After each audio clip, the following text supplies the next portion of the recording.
Meksiko baru saja membuat kejutan dengan memberlakukan tarif 50% pada sebagian besar impor dari Asia. Secara teori, ini merugikan banyak negara, tapi pada kenyataannya, semua orang tahu siapa yang dimaksud. Ini ditujukan kepada Tiongkok. Beijing marah, menyebut langkah ini tidak adil dan merugikan. Ini bukan hanya perselisihan dagang biasa, tapi tanda bahwa mitra dagang utama Tiongkok mulai mendekat ke Amerika Serikat dalam perang dagang global. Itu penting karena Meksiko bukan hanya pelanggan, tapi juga gerbang, dan seperti akan dibahas di video ini, gerbang itu mungkin segera tertutup. Untuk memahaminya, kita harus kembali ke 2018, saat perang dagang Amerika Serikat, Tiongkok dimulai.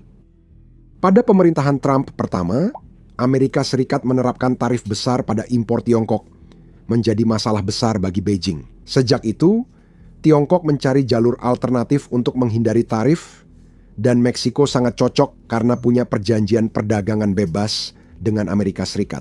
Namun, produk dari Tiongkok juga bisa diimpor dengan harga relatif murah, sehingga Tiongkok mulai mengirim banyak barang ke Meksiko, termasuk suku cadang mobil, baja, aluminium, plastik, tekstil, dan mesin. Barang-barang ini biasanya mengalami transformasi akhir di Meksiko. Ini adalah istilah teknis yang berarti bahwa tahap akhir dari proses manufaktur dilakukan di Meksiko, sehingga Anda bisa menempelkan label buatan Meksiko pada produk tersebut. Kemudian banyak dari barang-barang ini dikirim ke Amerika Serikat.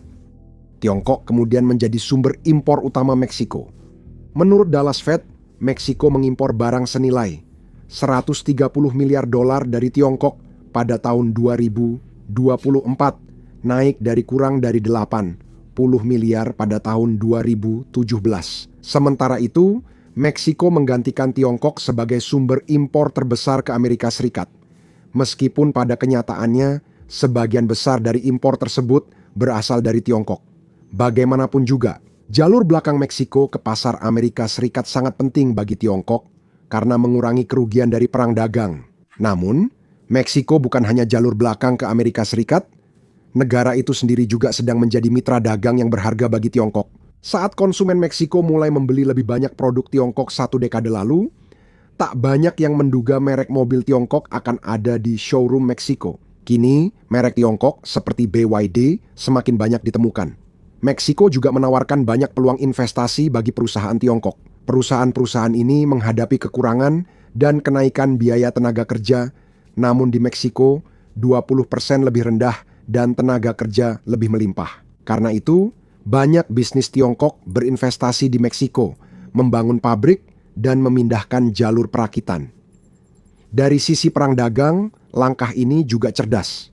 Pabrik-pabrik ini memungkinkan Tiongkok memproduksi barang berlabel buatan Meksiko untuk pasar Amerika Serikat, tapi keuntungannya tetap untuk Tiongkok.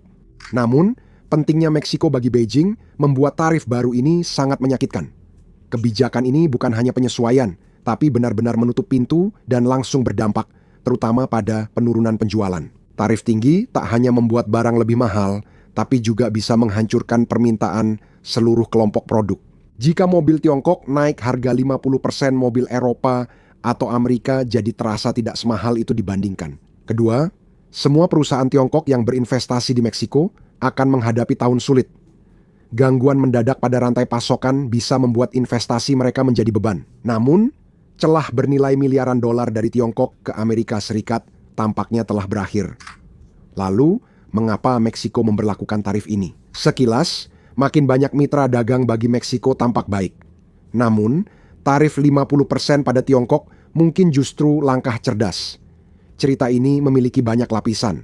Secara resmi, Meksiko mengatakan bahwa tarif-tarif ini dimaksudkan untuk melindungi industri lokal. Mereka menyebut impor murah dari Tiongkok merugikan pasar lokal, dan ini sangat bisa dimengerti. Pada tahun 2024, defisit perdagangan Meksiko dengan Tiongkok mencapai rekor sebesar $120 miliar, yang berarti Tiongkok menjual $120 miliar lebih banyak ke Meksiko daripada yang bisa dijual kembali oleh Meksiko.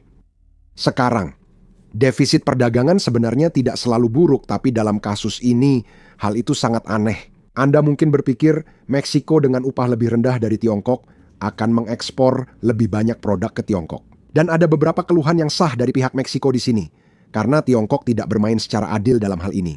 Tiongkok memberi banyak subsidi untuk industri domestik, namun melarang perusahaan asing menjual produknya di pasar Tiongkok. Strategi ekonomi penaklukan adalah menumbuhkan ekonomi dengan memanipulasi perdagangan global. Dengan tarif-tarif ini, Meksiko akhirnya bisa membalas kebijakan ini.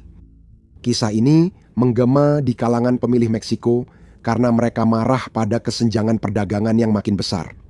Mereka menginginkan lebih banyak lapangan kerja domestik, dan tarif dianggap alat ideal untuk menghadapi Tiongkok. Namun, ini bukan satu-satunya atau alasan utama Meksiko menerapkan tarif. Beijing melihat ini sebagai kebijakan yang diatur oleh Amerika Serikat, dan itu tidak jauh dari kenyataan. Anda lihat, Meksiko sedang berusaha tetap berada di pihak yang benar di mata Washington. Hubungan baik dengan Amerika Serikat jauh lebih penting bagi negara itu dibandingkan Tiongkok. Meksiko sangat terikat dengan Amerika Serikat selama beberapa dekade. Sepanjang abad ke-20, Meksiko fokus pada pasar domestik dan melindungi industrinya dari pesaing luar. Beberapa sektor berjalan baik, namun ekonomi stagnan, lapangan kerja kurang, dan upah tetap rendah bagi banyak keluarga. Seiring waktu, Meksiko menyadari pasar domestiknya tak cukup besar untuk menopang negara. Untuk pertumbuhan lebih tinggi, Meksiko butuh pembeli yang lebih besar. Keberuntungan Meksiko adalah Amerika Serikat, pembeli terbesar dunia, berada di sebelahnya. Perbatasan darat membuat pengiriman lebih cepat dan murah dibandingkan melintasi laut. Kecepatan ini sangat penting dalam manufaktur. Artinya, penundaan dan penyimpanan berkurang, serta pabrik dapat beroperasi dengan jadwal ketat. Pada 1992 pemimpin Meksiko, Amerika Serikat, dan Kanada menandatangani Perjanjian Perdagangan Bebas Amerika Utara, Perjanjian Perdagangan Bebas Amerika Utara. Ketiganya akan menghilangkan hambatan perdagangan dan investasi, menjadikan Amerika Utara satu blok perdagangan besar.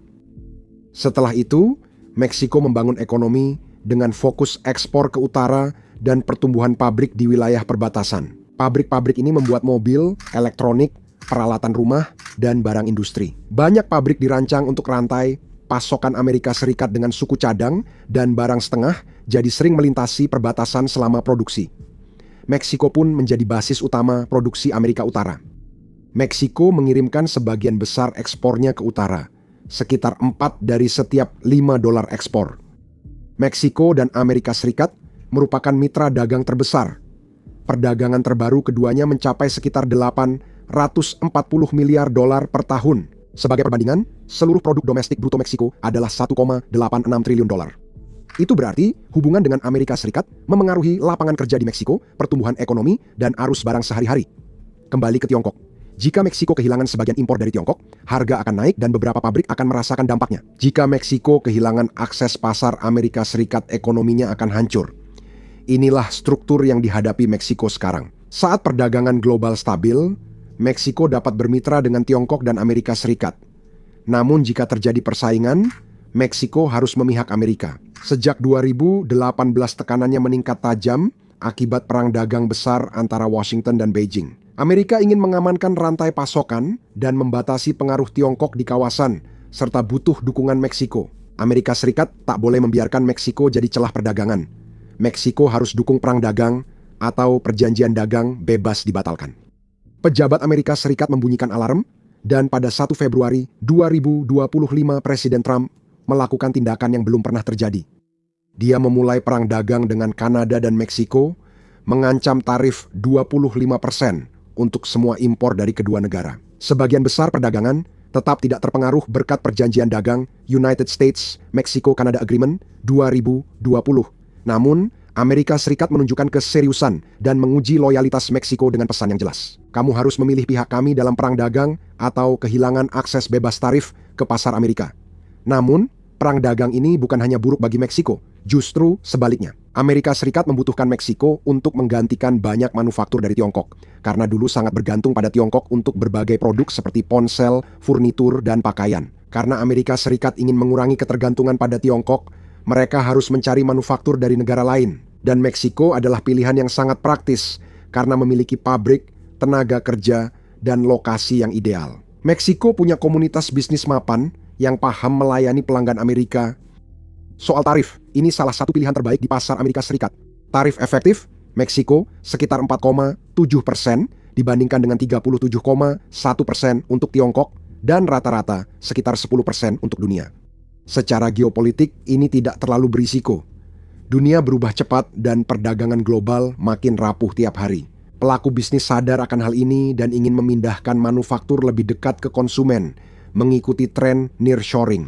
Perusahaan sukses Nearshore Company memfasilitasi ini, menjadi perantara antara perusahaan Amerika dan produsen Meksiko. Dampaknya jelas, ekonomi ekspor Meksiko tumbuh kuat di 2025 saat perang dagang meningkat dan Amerika Serikat mengurangi pembelian dari Tiongkok. Mereka justru membeli lebih banyak dari Meksiko. Menurut perwakilan perdagangan Amerika Serikat, Jamieson Greer, 25% dari pengurangan defisit perdagangan Amerika Serikat Tiongkok dialihkan ke Meksiko. Singkatnya, 1 dari 4 dolar ekspor yang hilang dari Tiongkok masuk ke negara tetangga selatan Amerika. Dalam jangka panjang, Meksiko tampaknya bisa menjadi salah satu pemenang terbesar di ekonomi global baru ini. Langkah tarif ini masuk akal untuk Meksiko karena mereka bisa untung dengan mendukung Amerika Serikat dalam perang dagang. Meksiko ingin menghindari kesan menerima perintah dari Amerika Serikat, tapi juga sadar ini mungkin peluang ekonomi terbesar abad ini. Itulah inti masalahnya. Bukan berarti Meksiko lebih memilih Washington daripada Beijing, tapi Amerika Serikat akan mendorong ekspor Meksiko. Tiongkok memanfaatkan Meksiko untuk membuang ataupun menyelundupkan produk ke Amerika Serikat. Ini jadi pelajaran berat bagi Tiongkok. Halaman belakang Amerika pada akhirnya memang tak pernah benar-benar terbuka untuk bisnis.